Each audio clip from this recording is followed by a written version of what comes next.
નમસ્કાર વિદ્યાર્થી મિત્રો, તમે સૌ કુશળ હશો. આપણે જે છે આજના વિડિયોની અંદર ધોરણ 11 માં પ્રકરણ નંબર 3 મધ્યવર્તી સ્થિતિમાનના માપો ની આગળની વાત કરવાના છીએ. આની પહેલાના બે વિડિયોની અંદર આપણે મધ્યક વિષયની વાત કરેલી છે. હવે આજનો આપણો ટોપિક જે છે એ સ્થાનીય સરેરાશના માપો. સ્થાનીય સરેરાશના માપો વિશેની વાત કરવાની છે.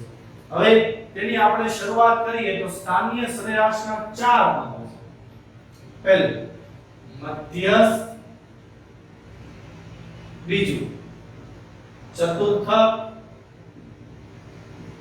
ત્રીજું શતાંશક અને ચોથું દશાંશ. આ ચાર સ્થાનીય સરેરાશ માપો છે. હવે જો મધ્યસ્થનો સિમ્બોલ m, આને q, શતાંશકને p અને દશાંશકને d. આના ચારેયના સિમ્બોલ છે કે આને આવી રીતે ઓળખાય. મધ્યસ્થ મીડિયન એટલે આપણે m તરીકે, ચતુર્થક એટલે શતાંશક, ડેસિમલ, d દશાંશક. આ ચારેયના જે છે આપણે સિમ્બોલ છે. હવે આ ચારેયનું રોલ શું છે, આ કેવી રીતે આપણને ઉપયોગી થાય તેના વિશેની વાત કરીએ. તો જો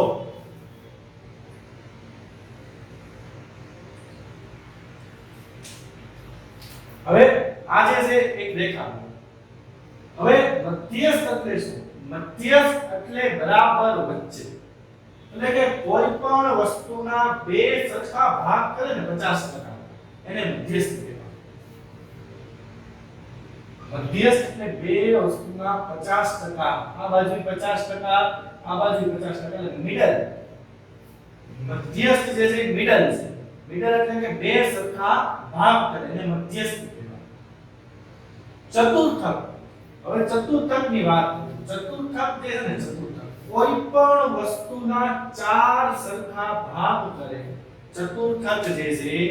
એ કોઈ પણ વસ્તુના ચાર સરખા ભાગ કરે, પરંતુ એની સંખ્યા જે છે એ 3. ચતુર્થક જે છે એ કોઈ પણ વસ્તુના ચાર સરખા ભાગ કરે, એની સંખ્યા 3 હોય. એટલે સમજાવો, તમને કોઈ કહે કે આના ચાર ભાગ કરો, તો અહીંયા પહેલી વાર થોડો મારો, તમને થોડા કેટલી વાર મારો? 3 જ વાર. આ પહેલી વાર, આ બીજી વાર, આ ત્રીજી વાર, ચોથો ભાગ ઓટોમેટિક છૂટો પડી જાય. એટલે કે ચતુર્થક જે છે ને, કોઈ પણ વસ્તુના જે છે એ ચાર ભાગ કરવા માટે ઉપયોગી છે. એ ચારેય ભાગમાં જો ચતુર્થક જે છે અહીં Q1, Q2, Q3, એટલે કે આ 25%. તમને કેમ કે 25% નો એટલે 25%, પછી અહીંથી આ 50%, પછી આ જે 50% થઈ જાય, પછી અહીંયા 75%, અને અહીંયા જે ટોટલ 100% થઈ જાય. એટલે ચતુર્થક જે છે કોઈ પણ વસ્તુના ચાર સરખા ભાગ કરે. 25% અહીંયા લખો, 25%, 50% અને 75%. હવે તમને કોઈ એમ પૂછે કે જે છે ઈ કોઈ પણ જે છે આપણને રકમ આપી હોય તો 50% માં ભાગ ગોતો. તો 50% માં ભાગ ગોતવાનો કીધો હોય ને, તો કાં તો તમે Q2 ગોતી શકો, કાં તો m ગોતી શકો. જો આ 50% બે સાઈડ રાખે છે, આ 50% નો ભાગ છે. એટલે ચતુર્થક એટલે કોઈ પણ વસ્તુના ચાર સરખા ભાગ કરે, એની સંખ્યા કેટલી હોય? 3. એવી જ રીતે હવે આપણે વાત કરીએ પેલા દશાંશ. દશાંશક એટલે શું? દશાંશક એટલે કોઈ પણ વસ્તુના 10 સરખા ભાગ કરે. દશાંશક એટલે કોઈ પણ વસ્તુના 10 સરખા ભાગ કરે, એની સંખ્યા જે છે એ 9 હોય. દશાંશક એટલે કોઈ પણ વસ્તુના 10 સરખા ભાગ કરે, એની સંખ્યા જે છે એ 9 હોય. D1, D2, D3, D4, D5, D6, D7, D8 અને D9. 10 ઓટોમેટિક છૂટું થઈ જાય. આ 10%, આ 20%, આ 30%, આ 40%, 50%, 60, 70, 80, 90. હવે તમને કોઈ એમ કે કોઈ પણ વસ્તુનો 10મો ભાગ ગોતો. તો જો 10મો ભાગ આ બેમાં નો આવે. આ બેની અંદર 50 આવે, આની અંદર 25 ને 75 આવે. 10મો ભાગ આની અંદર આવે. તમને એમ કે કોઈ 10 આ એક સંખ્યા એનો 10% નો ભાગ ગોતો હોય 10% નો ભાગ કીધો હોય ને એટલે આપણને આઈડિયા આવી જાય કે D10 ગોતવા D1 ગોતવા એટલે કે 10% થાય 70% કીધું હોય તો D7 ગોતવા હવે આવી રીતે જે છે એ D હવે દશાંશક જે છે કોઈ પણ વસ્તુના 10 સરખા ભાગ કરે એની સંખ્યા હોય છે 9 એવી જ રીતે આપણે વાત કરીએ તો શતાંશકને સિમ્બોલમાં p કહેવાય શતાંશક એટલે કોઈ પણ વસ્તુના 100 સરખા ભાગ કરે એની સંખ્યા હોય 99 શતાંશક એટલે કોઈ પણ વસ્તુના 100 સરખા ભાગ કરે એને જેની સંખ્યા જે છે હોય છે આપણને 99 સોરી એની સંખ્યા હોય 99 તો તમને જો શતાંશક છે ને એવરગ્રીન છે એવરગ્રીન એટલે કે બધા ભાગમાં આવે તમને એમ કે 10% તો ઈ આની અંદર આવે 20% આવે 30% આવે આની અંદર 1 થી લઈને 99 ગમે એ ભાગ શતાંશકની અંદર આવે દશાંશકની અંદર તો કે 10% 20% 30% 10% વાળા આવે પછી ચતુર્થકની અંદર તો કે 25 50 75 અને મધ્યસ્થ એટલે મિડલ 50 તો શતાંશક જે છે એવરગ્રીન એટલે કે એની અંદર તમને ગમે એ ભાગ ગોતવાનો એટલે તમે શતાંશકને યાદ રાખો તો યાદ તો આ શતાંશક જે છે દરેક ભાગ માટે તમને એમ કે 25મો ભાગ ગોતો તો શતાંશક તો આવે જ ને આંખ બંધ કરીને કહી દેવાનું શતાંશક તો આવે જ તે શતાંશકની આગળ 25% માં કોણ આવે તો કે ચતુર્થક શતાંશકની આગળ જે છે એ કોણ આવે તો કે ચતુર્થક 25% માં આવે તમને એમ કે 20% નો ભાગ ગોતો તો 20% માં જે છે એ આપણને શતાંશક તો આવવાનો છે ફાઇનલ શતાંશક કોઈ પણ વસ્તુના 100 સરખા ભાગ કરે એ તો આવવાનો છે તો 20% માં આવે પછી એમ કે 75% તો આપણને ખબર જ છે કે શતાંશક તો આવવાનો જ છે 75% એમાં 75 આવે તો P75 યામાં આવે તમને એમ કે 32% માં શતાંશક તો ગમે એમાં આવવાનો જ છે પછી 32 બીજા એકેયમાં નથી આવતો આમાં તમારે કમ્પલસરી શતાંશક જ રાખવો પડે તો આ શતાંશક દશાંશક પછી મધ્યસ્થ અને ચતુર્થક આ ચાર વસ્તુ હવે એક એવું માપ છે કે જ્યાં ચારે ચાર સરખા હોય તો એ કયું માપ છે તો કે m q2 d5 અને p50 આ ચારેય માપ સરખા આવે કેમ તો કે અહીંયા 50 અહીંયા 50 d50 એટલે 50 પછી q2 એટલે 50 અને m એટલે 50 એટલે આ જે માપ છે ને આમાં બધા જે છે ને એ સરખા હોય તમે કોઈ દાખલાની અંદર m ગોતો q2 ગોતો d5 ગોતો કે p50 ગોતો બધાનો જવાબ સરખો જ આવે કોઈ રકમની અંદર તમે આ ચાર વસ્તુ ગોતી હોય ને તો બધાનો જવાબ સરખો આવે તો વિદ્યાર્થી મિત્રો ફરીથી એકવાર આપણે વાત કરી લઈએ તો કે મધ્યસ્થ કોઈ પણ વસ્તુના બે સરખા ભાગ કરવા હોય ચતુર્થક એટલે કોઈ પણ વસ્તુના ચાર સરખા ભાગ કરવા હોય પરંતુ એની સંખ્યા 3 છે દશાંશક એટલે કોઈ પણ વસ્તુના 10 સરખા ભાગ કરવા હોય પરંતુ એની સંખ્યા જે છે એ 9 છે અને શતાંશક એના જે કોઈ પણ વસ્તુના 100 સરખા ભાગ કરવા હોય તો શતાંશકનો ઉપયોગ થાય એની સંખ્યા જે છે એ 99 હોય છે હવે ફરીથી જો આની અંદર આપણને એમ કીધું હોય કે 20% નો ભાગ ગોતો તો શતાંશક આવે તેની સાથે d2 આવે તમને એમ કે 40% નો ભાગ ગોતો શતાંશક આવે d4 આવે તમને એમ કે 75% નો ભાગ ગોતો તો શતાંશક તો આવે તે એની સાથે q3 આવે તો શતાંશક જે છે બધામાં આવશે તમારે ઉપયોગ કરવો હોય તો કરી શકો છો તમને જે બધા દાખલા લેવાના પૂછવા તમને ઘણા દાખલા એવા પૂછે ચાલો q2 ગોતો તો પછી તમારે આ જ ગોતવાનું આવે એમાં કોઈ પ્રશ્ન આવે નહીં હવે આની અંદર થોડું ટ્વિસ્ટ આવે તમને એવો સવાલ પૂછે કે સૌથી વધુ 5% તો તમારે શું ગોતવાનું પ્રશ્ન એ આવે તો પહેલું જો આ 0 થી શરૂ થઈને 100 સુધી જાય તો સૌથી વધુ કઈ બાજુ હોય આ બાજુ 5% ગોતવાનું એટલે તમારે જે છે ને અહીંયા 95 આવે 95 પછી 97 98 99 5% એટલે તમારે P95 ગોતવાનું તમને એવો સવાલ આવે ટેક્સ્ટ બુકમાં આપણે છે કે સૌથી વધુ 5% તો સૌથી વધુ 5% એટલે પહેલા સૌથી વધુ એટલે આ બાજુ 5% એટલે P95 ગોતવું તમને એમ કે સૌથી ઓછા 5% તો તમારે P5 ગોતવું પડે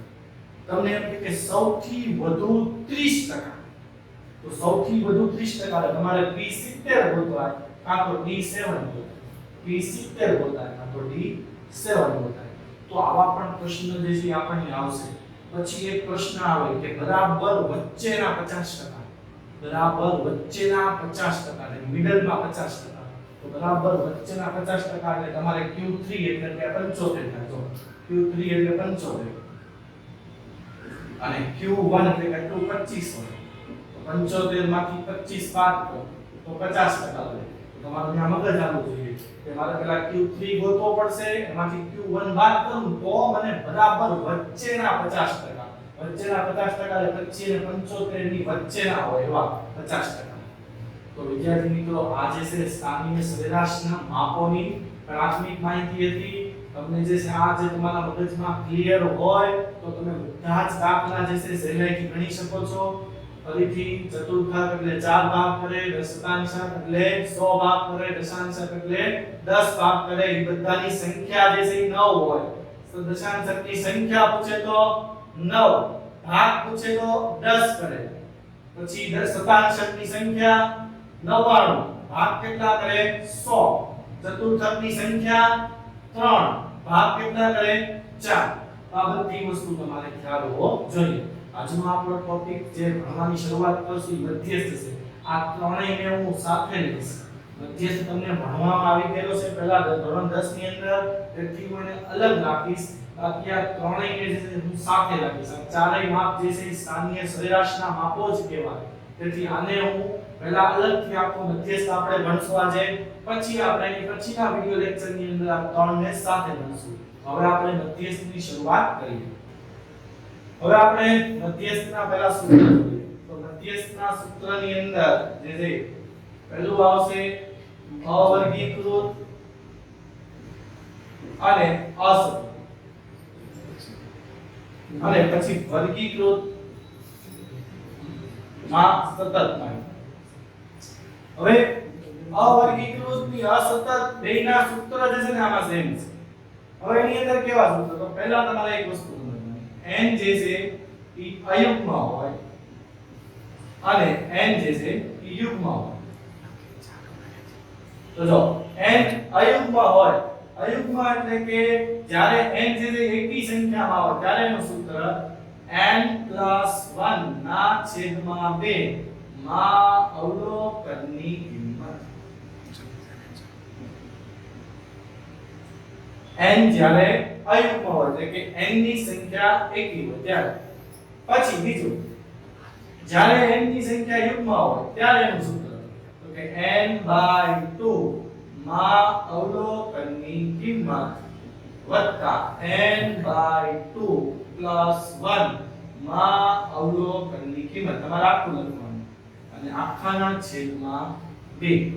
આ જ્યારે n અયુગ્મ હોય અને n યુગ્મ હોય ત્યારે સૂત્ર અવર્ગીકૃત અને અસતત માહિતીમાં. હવે સતત માહિતી.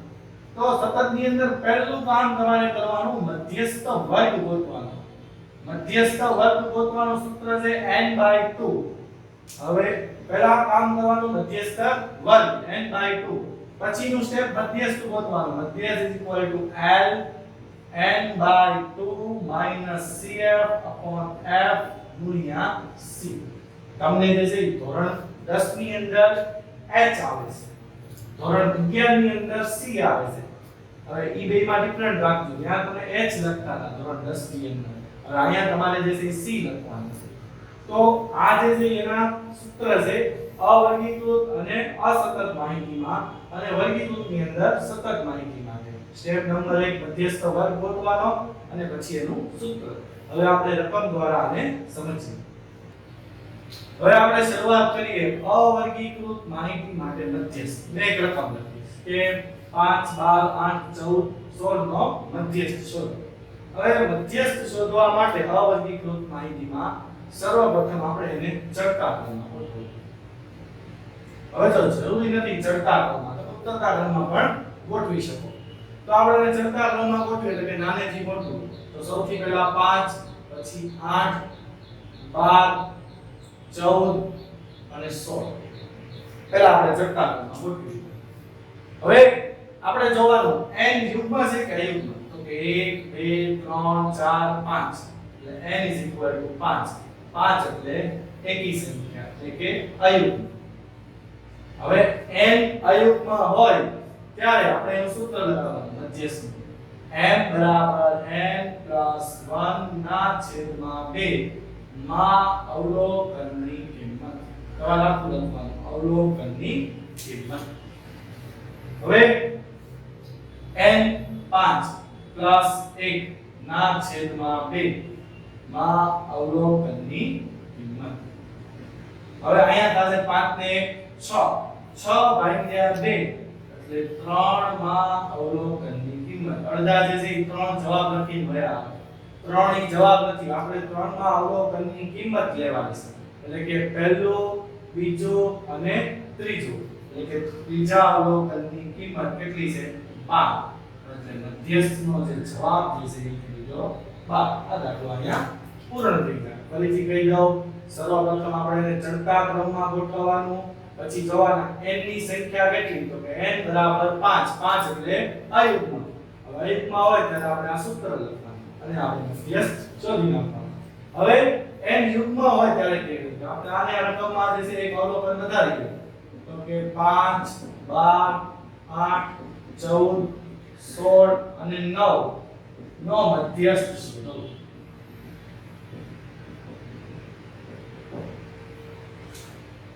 તો હવે આની અંદર જે છે એ આપણે ચડતા ક્રમમાં ગોઠવશું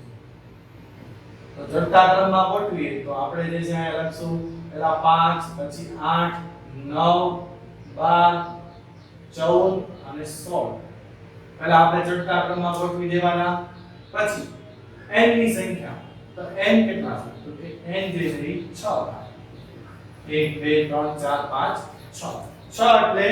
યુગ્મ યુગ્મ એટલે બેકી સંખ્યા હવે એનું સૂત્ર મૂકવાનું મધ્યસ્થનું m n/2 માં અવલોકનની કિંમત વત્તા n/2 + 1 માં અવલોકનની કિંમત આખાના છેદમાં 2 હવે જો અહીંયા જે છે તમે આવી રીતે લખો છો n + 1 આખાના છેદમાં 2 આખાના છેદમાં 2 નથી n ના છેદમાં 2 છે +1 છે એટલે એ લખવામાં ખાસ ધ્યાન રાખવાનું હવે કિંમતો મૂકીએ n એટલે 6 ના છેદમાં 2 માં અવલોકનની કિંમત વત્તા 6 ના છેદમાં 2 + 1 માં અવલોકનની કિંમત અને આખાના છેદમાં 2 હવે 6 ભાગ્યા 2 એટલે 3 માં અવલોકનની કિંમત વત્તા 6 ભાગ્યા 2 3 3 માં 1 પ્લસ કરો એટલે 4 માં અવલોકનની કિંમત આખાના છેદમાં 2 હવે 3 માં અવલોકનની કિંમત જો કોઈ 3 + 4 કરીને ભાગ્યા 2 નથી કરવાના આપણે પહેલા અવલોકનની કિંમત લેવાની 3 માં અવલોકનની કિંમત એટલે આપણે પહેલું બીજું ત્રીજું 9 પછી 4 માં અવલોકનની કિંમત એટલે 9 પછી 12 એના છેદમાં 2 21 ના છેદમાં 2 એટલે 21 ભાગ્યા 2 કરો એટલે 10.5 આ તમારો જવાબ થઈ જાય તો વિદ્યાર્થી મિત્રો આ n યુગ્મ અને અયુગ્મ હોય ત્યારે હવે જ્યારે આપણને MCQ માં પૂછાય ત્યારે આપણે ડાયરેક્ટ જવાબ કેવી રીતે લખવાનો તે જાણીએ તો જ્યારે અયુગ્મ હોય ત્યારે જે વચ્ચે હોય એ આપણો જવાબ કહેવાય જે બંને સાઈડની જે વચ્ચેની સંખ્યા હોય એ આપણો જવાબ અયુગ્મની અંદર હવે જ્યારે યુગ્મ હોય ત્યારે જે બે વચ્ચે હોય એના ભાગ્યા 2 કરો અથવા તેના અડધા કરો એ તમારો જવાબ થઈ જાય તો આવી રીતે જે છે અવર્ગીકૃત માહિતી માટે જે છે એ મધ્યસ્થ આપણે શોધી શકાય હવે આપણે જે છે એ અસતત માહિતીની અંદર મધ્યસ્થ કેવી રીતે શોધવો તેની વાત કરીએ હવે અસતત માહિતી માટે મધ્યસ્થ તો આપણે એની શરૂઆત કરીએ તો એની અંદર જે છે પહેલા આપણને બે ચલ આપેલા ગેરહાજર દિવસોની સંખ્યા 0 1 2 3 4 5 અને વિદ્યાર્થીઓની સંખ્યા તે આપણે જે છે આપણે કોષ્ટક રૂપે પહેલા આપણે દર્શાવીએ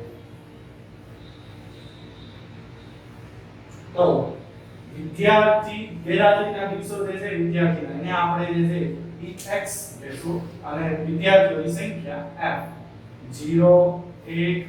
2 3 4 અને 5 પછી f 8 12 18 9 5 અને 1 હવે આની અંદર સૌથી પ્રથમ કોલમ આપણે બનાવવાની છે CF CF એટલે સંચય આવૃત્તિ સંચય એટલે ભેગું કરવાનું એટલે કે બધી આવૃત્તિને આપણે એક એક સ્ટેપમાં ભેગા કરતા જવાનું તો પહેલા સ્ટેપમાં આપણે 8 ની 8 લખવાની પછી 8 ને 12 20 ને 18 38 ને 9 47 47 ને 5 52 52 ને 1 53 એટલે n બરાબર જે છે એ આપણને થઈ જાય 53 આનો સરવાળો કરો તો 53 ને આ બે જે છે એ સરખા ભાવ તમે દસમામાં ભણીને જણાવશો હવે n 53 છે હવે n 53 એટલે કેવી સંખ્યા થઈ યુગ્મ કે અયુગ્મ તો કે 53 જે છે એ અયુગ્મ સંખ્યા છે તો આપણે આની અંદર જે છે એ અયુગ્મ સંખ્યાનું સૂત્ર લગાવવાનું n + 1 ના છેદમાં 2 માં અવલોકનની કિંમત એટલે n જે છે આપણી પાસે કેટલા છે 53 તો 53 + 1 ના છેદમાં 2 માં અવલોકનની કિંમત હવે 53 ને 1 54 ભાગ્યા 2 27 માં અવલોકનની કિંમત હવે જો આ જે તમને જવાબ આવે એને લઈને તમારે CF પાસે પૂછી લેવાનું CF માં જવાબ કે 27 તો પેલા આપણે જો 27 કોની વચ્ચે આવે તો કે 20 અને 38 ની વચ્ચે 27 આવે હવે 20 ની અંદર તો 27 નો કોની અંદર હોય 38 તો પહેલા તો છે ને આપણે 38 ની સામે આપણે જે બોક્સ બનાવીએ હવે બીજી વસ્તુ જવાબ જે છે ને એ હંમેશા xi માંથી લેવાનો જવાબ જે છે એ xi માંથી લેવાનો એટલે આપણને જે છે એ xi ની કોલમમાં જે છે આમાં કેટલા આપેલા છે તો કે 2 એટલે કે 38 સામે xi માં કેટલા છે તો કે 2 તો આપણો જવાબ જે છે ને એ 2 થઈ જશે ફરીથી સમજાવી દો આ તો તમને ખબર પડી ગઈ 27 માં પેલા CF માં જવાનું 27 જે છે 38 ની અંદર છે એટલે પેલા આપણે અહીંયા બોક્સ બનાવી દઈએ પછી અહીંયા 38 છે તો x ની કિંમત xi ની કિંમત કેટલી છે તો કે 2 તો 2 જે છે આપણો જવાબ થઈ જાય આ દાખલો અહીંયા પૂર્ણ થઈ જાય હવે આ જે છે n અયુગ્મમાં હોય n યુગ્મમાં હોય ત્યારે કેવી રીતે કરવું તે આપણે જોઈએ હવે આપણે આની અંદર મધ્યસ્થ શોધીએ તો આવી રીતે આપણને રકમ આપેલી છે તો પહેલા આપણે જેની કોષ્ટક બનાવશું તો કોષ્ટકની અંદર જે છે આપણે આ વખતે પહેલા ચલને જે આપ્યું હતું નામ એવી જ રીતે x પછી f 10 11 12 13 14 આવી રીતે આપણે લાઈન કરી નાખીએ કે આપણને જે ગયા વખતે ઉપર નીચે થઈ ગયું તે વસ્તુ ના થાય હવે f 5 7 8 15 5 આવી રીતે હવે પહેલું આની અંદર એટલે આપણે પહેલી કોલમ તો બનાવવાની CF ની તો કે CF તો કે 5 5 ને 7 12 12 ને 8 20 20 ને 15 35 35 ને 5 40 n બરાબર 40 એટલે કે આનો સરવાળો કરો 5 ને 7 12 ને 8 20 ને 35 ને 5 40 અને CF તો તમને ખબર જ છે 5 ના 5 5 ને 7 12 12 ને 8 20 20 ને 15 35 35 ને 5 40 આ તમને CF મળી ગયું હવે આપણે જે છે આની અંદર મધ્યસ્થ તો મધ્યસ્થની આપણે શરૂઆત કરીએ તો અહીં માટે પહેલું આપણે જોવું પડશે n તો n બરાબર 40 n 40 એટલે કેવી સંખ્યા થઈ તો કે યુગ્મ બેકી સંખ્યા થઈ હવે જો આ બેકી સંખ્યા હોય તો આપણે પહેલું કામ બેકી સંખ્યાનું સૂત્ર લગાવશું એટલે મધ્યસ્થ m બરાબર n/2 માં અવલોકનની કિંમત વત્તા n/2 + 1 માં અવલોકનની કિંમત અને આખા છેદમાં 2 હવે આપણે n નો વારાફરતીની કિંમત મૂકીએ તો n બરાબર જે છે 40 ના છેદમાં 2 માં અવલોકનની કિંમત પછી n 40 ભાગ્યા 2 પ્લસ 1 માં અવલોકનની કિંમત આખાના છેદમાં 2 હવે 40 ના છેદમાં 2 એટલે 20 એટલે 20 માં અવલોકનની કિંમત 40 ભાગ્યા 2 20 20 ને 21 માં અવલોકનની કિંમત આખાના છેદમાં 2 હવે જો 20 માં અવલોકનની કિંમત 20 માં અવલોકનની કિંમત એટલે આપણે જે છે x માંથી લેવાનું હોય અવલોકન તો 20 ની સામે જે x માં કેટલા છે 12 તો અહીંયા આપણે મૂકશું 20 માં અવલોકનની કિંમત જે આપણે મૂકશું 12 20 માં અવલોકનની કિંમત તો CF માં જવાનું 20 માં અવલોકનની કિંમત જોવાની 12 હવે 21 માં અવલોકનની કિંમત તો 21 જે છે ઈ કોણ આવે 35 માં 20 માં 21 આવે નહીં 20 એમાં આવશે 35 માં તો એના અવલોકનની કિંમત છે 13 અને આપણે લખશું 13 એને ભાગ્યા 2 ફરીથી સમજાવી દઉં 20 માં અવલોકનની કિંમત એટલે CF માં જોવાનું 20 માં અવલોકનની કિંમત છે 12 21 માં અવલોકનની કિંમત તો કે 13 તો 12 13 ભાગ્યા 2 12 ને 13 જે છે 25 25 ભાગ્યા 2 એટલે 12.5 તો આવી રીતે જે છે આનો જવાબ મધ્યસ્થનો મળી ગયો 12.5 આપણો ફાઇનલ જવાબ થયો તો વિદ્યાર્થી મિત્રો આવી રીતે જે છે મધ્યસ્થના અવર્ગીકૃત અને અસતત માહિતી આપેલી હોય ત્યારે આ બે સૂત્રનો ઉપયોગ કરીને આપણે મધ્યસ્થ ગોતવાનો હોય છે મધ્યસ્થની અંદર બે કન્ડિશન n યુગ્મ હોય n અયુગ્મ હવે યુગ્મ હોય તો આ સૂત્ર અને અયુગ્મ હોય એટલે આપણે અહીં પહેલાનું સૂત્ર જોયું આ બે સૂત્રને આધારે આપણે જે છે બધા દાખલાઓ ગણી શકીએ તો વિદ્યાર્થી મિત્રો આજનો આપણો જે ટોપિક છે મધ્યસ્થની અંદર જે આપણે બે ભણ્યા અસતત ને અવર્ગીકૃત આની પછીના વિડિયોની અંદર આપણે જે છે એ સતત માહિતી વિશે ભણશું અને એની સાથે સાથે આપણે ચતુર્થક દશાંશક અને એની પણ આપણે આની પછીના વિડિયોની અંદર શરૂઆત કરશું તો આ વિડિયોના અંતમાં જે છે તમને આની જેવા ઘણા બધા દાખલા એવા હશે કે જે તમને પ્રેક્ટિસ કરવા માટે મળી જશે અને વિદ્યાર્થી મિત્રો એક વસ્તુ ખાસ યાદ રાખજો અમુક દાખલા એવા આવશે કે જેમાં એક્સરસાઇઝની ક્રમમાં ન હોય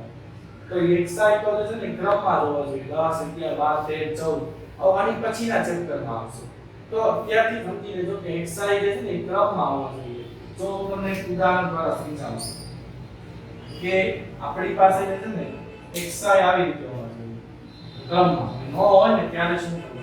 સપોઝ કે એક્સરસાઇઝ 5 માં 3 7 માં 2 6 માં 5 અને 4 માં 1 હવે જો એક્સરસાઇઝ છે ને 5 7 6 4 છે એને આવી રીતે તમે સીધો દાખલો ગણવા માંડો તો તમારો દાખલો ખોટો પડે એની માટે તમારે પહેલા શું કરવું પડે તો જો એક્સરસાઇઝ પર આવી રીતે આપણે લખવાનું તો પહેલા સૌથી નાનામાં એક્સરસાઇઝ છે 4 તો 4 ની સામે આવૃત્તિ 1 પછી 5 ની સામે આવૃત્તિ 3 પછી 6 ની સામે 5 અને 7 ની સામે 2 તો આવી રીતે જે છે x ની સામે આપણે f લખવાનું તો વિદ્યાર્થી મિત્રો આવી રીતે જે છે આપણે આખા દાખલા ગણવાના હોય તો આની પછી આની અંતમાં તમને જે છે પ્રેક્ટિસ માટે દાખલા મળી જશે થેન્ક યુ વિદ્યાર્થી મિત્રો